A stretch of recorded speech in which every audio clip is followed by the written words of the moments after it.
తాకట్లో ఉన్న మీ బంగారాన్ని విడిపించి ఆ రోజు ఆన్లైన్ రేటుకి కొంటాం. Sharma gold company.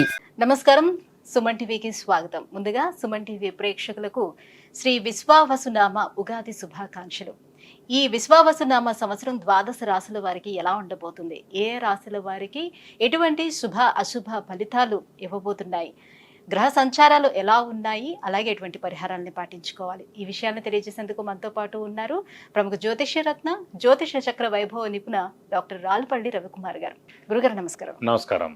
గురుగారు, కొత్త సంవత్సరంలోకి ఎంటర్ అయిపోతున్నాం. మరి కొత్త సంవత్సరం ఎలా ఉండబోతుంది ద్వాదశ రాశుల వారికి అని తెలుసుకునే ముందు గ్రహాల సంచారం ఎలా ఉంది, ముఖ్యంగా 4 గ్రహాలు మనకి ప్రతి సంవత్సరం మారేది, ఈ 4 గ్రహాల సంచారం ఎలా ఉంది, ఎలాంటి ఫలితాలు ఇస్తున్నాయి? శరదిందు సమాకారే పరబ్రహ్మ స్వరూపిణి వాసరాపీఠ నిలయ సరస్వతి నమస్తుతే. సుమన్ టీవీ ప్రేక్షకులకి నూతన సంవత్సర ఉగాది శుభాకాంక్షలు.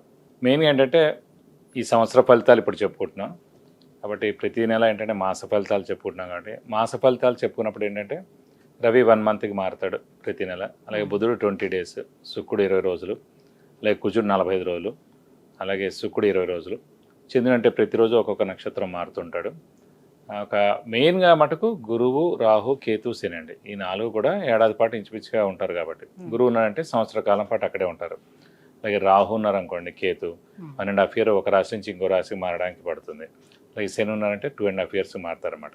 కాబట్టి ముఖ్యంగా ఏంటంటే అందుకే ఈ సంవత్సర ఫలితాలు చెప్పుకున్నప్పుడు ఏంటంటే మెయిన్గా గురువు, రాహు, కేతు, శని యొక్క మార్పులు ఏంటనేవి తెలుసుకోవాలి. ముందుగా శని వచ్చేసి మనకి 30వ తారీఖు మార్చి నెల 2025 నుంచే మనకి కుంభరాశి నుంచి మీన రాశిలోకి ప్రవేశిస్తున్నాడు. అదే రోజు ఉగాది అయింది, అదే రోజు శని కూడా మారుతున్నారు.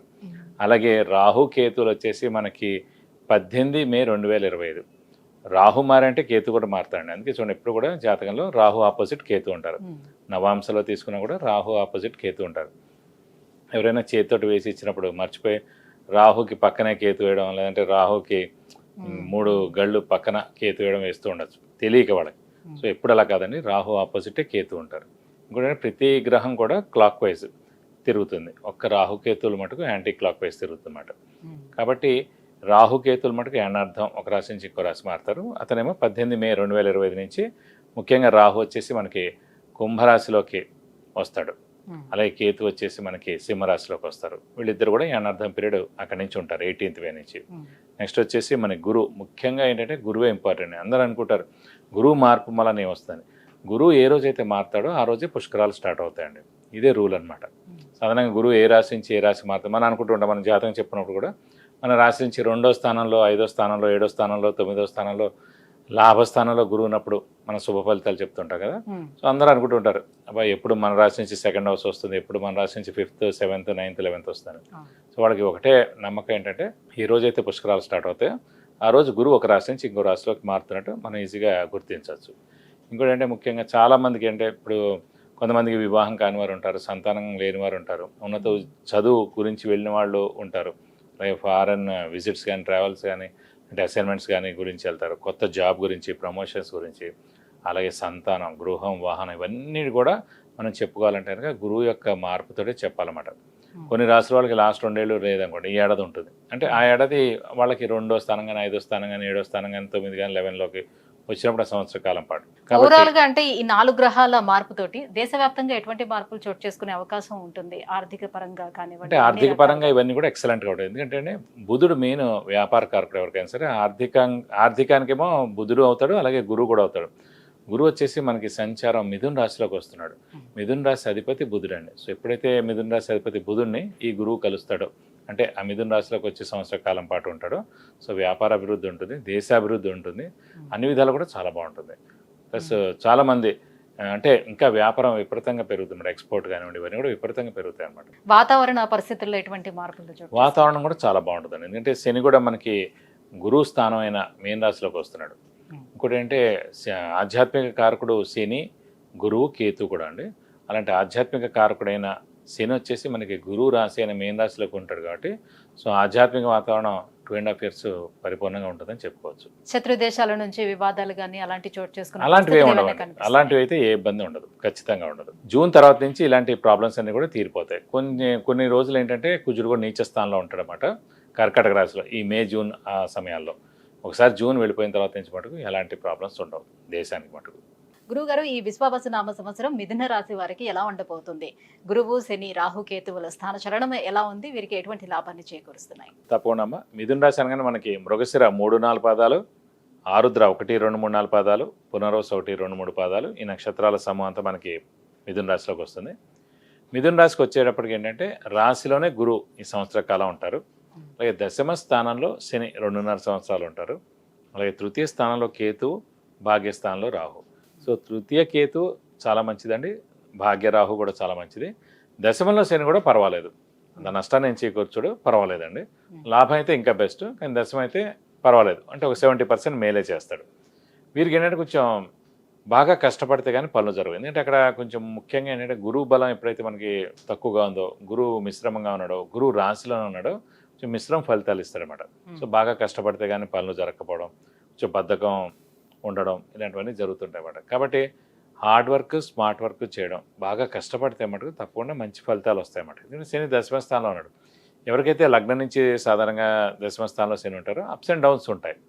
అలాగే వీరికి కూడా దశమ స్థానంలో ప్రస్తుతం శని ఉన్నాడు కాబట్టి అప్స్ అండ్ డౌన్స్ ఉంటాయి అన్నమాట లైఫ్లో. ఒకసారి అప్ వెళ్తారు, ఒకసారి డౌన్ అవుతాడు. కాబట్టి మనం జాగ్రత్తగా బేరీజ్ వేసుకుని, మనం జాగ్రత్తగా ఆలోచించుకుని చేస్తే కనుక తప్పకుండా బాగుంటుందని చెప్పుకోవాలి. ఎందుకంటే తృతీయకేతు, భాగ్యరాహు కూడా చాలా మంచి ఫలితాలు ఇస్తారు.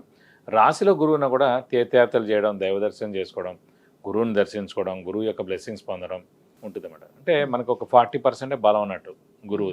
గురువు అనే గ్రహమే దైవబలం అండి, దైవానుగ్రహం అన్నీ కూడా గురువే అనమాట. అలాంటి గురువు మనకి రాశిలోనే ఉన్నాడు కాబట్టి కొంచెం మిశ్రమ ఫలితాలు ఇస్తారన్నమాట. ఏదైనా సరే ఆచితూచి మెలగడం. ఇప్పుడు వ్యాపారస్తులు ఉన్నారు, వారికి మిశ్రమ ఫలితాలు ఇస్తారు. కాబట్టి ఎక్స్పాన్షన్గా వెళ్ళకపోవడం, కొత్త వ్యాపారం చేయకపోవడం మంచిది. అలాగే స్పెక్యులేషన్ జోలికి వెళ్ళకూడదు, అలాగే షూరిటీస్ పెట్టకూడదు, మధ్యవర్తిత్వం వహించకూడదు. అలాగే అంటే రిస్క్ అనేది మటుకు చేయకూడదు. ఎందుకంటే రిస్క్ ఎప్పుడు చేయాలంటే శని పరిపూర్ణంగా బలం ఉన్నా, లేదంటే గురువు పరిపూర్ణంగా బలంగా ఉన్నప్పుడు, రెండిట్లో ఎవరైనా ఒకరు బలంగా గట్టిగా ఉంటే కనుక రిస్క్ చేయొచ్చండి. ఆ స్పెక్యులేషన్ అవ్వచ్చు, ఏదైనా అవ్వచ్చు.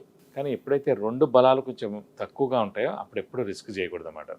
అది మెయిన్గా సినిమా వాళ్ళు కావచ్చు, వ్యాపారస్తులు కావచ్చు, అలాగే రాజకీయ నాయకులు కావచ్చు, ఎవరైనా సరే. సో వీరందరూ కూడా ఎవరైతే ఉన్నారో వీరందరూ కూడా మిశ్రమంగా ఉంటుంది. ఎందుకంటే విద్యార్థులకు కానివ్వండి, అలాగే రాజకీయ నాయకులు, క్రీడాకారులు, వ్యాపారస్తులు, దీని ఏమంటారు ముఖ్యంగా పత్రికా రంగం, యూట్యూబ్ రంగం, మీడియా రంగం, సినిమా రంగం వారికి కూడా మిశ్రమంగా ఉంటుందని చెప్పుకోవాలి. మరి ఆర్థికంగా ఎలా ఉండే అవకాశం ఉంటుంది వీళ్ళకి? ఆర్థికంగా అంటే కూడా మెయిన్ ఏంటంటే గురువే ధనకారకుడు అండి. ఎవరికైనా సరే సాధారణంగా జాతకరీత్యా గురువు ధనకారకుడు అనమాట. సో ఆర్థికం అంటేనే ధనం అనమాట. కాబట్టి అంటే వీరికి మిశ్రమంగా ఉంటుందని చెప్పుకోవాలి. కొత్త అప్పులు చేయాల్సి ఉంటుంది, బాకీలు వసూలు అవ్వవు, అలాగే అప్పులు వాళ్ళ బెడత తప్పదు.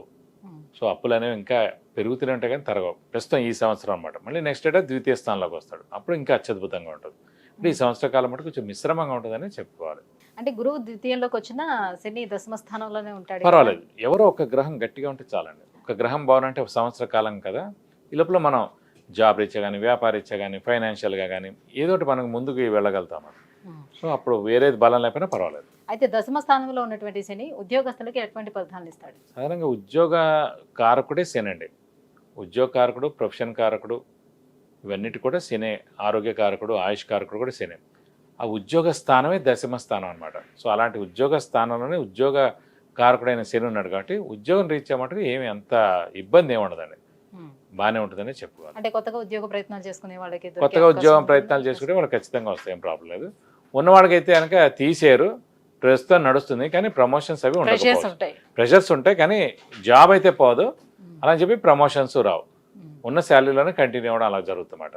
సో నెక్స్ట్ ఏడాది మనకు గురుబలం వస్తుంది కాబట్టి అప్పుడు మనం ఇవన్నీ ఎక్స్పెక్ట్ చేయొచ్చు. ఇక ఆరోగ్యపరంగా ఎలా ఉంటుంది? హెల్త్ ఇష్యూస్ ఆరోగ్యపరంగా బాగానే ఉంటుంది. ఎందుకంటే శని దశమంలో బాగానే ఉన్నాడు కాబట్టి గురువు రాశిలో ఉన్నా కూడా ఆరోగ్యాన్ని మంచిగానే ఉంచుతాడు.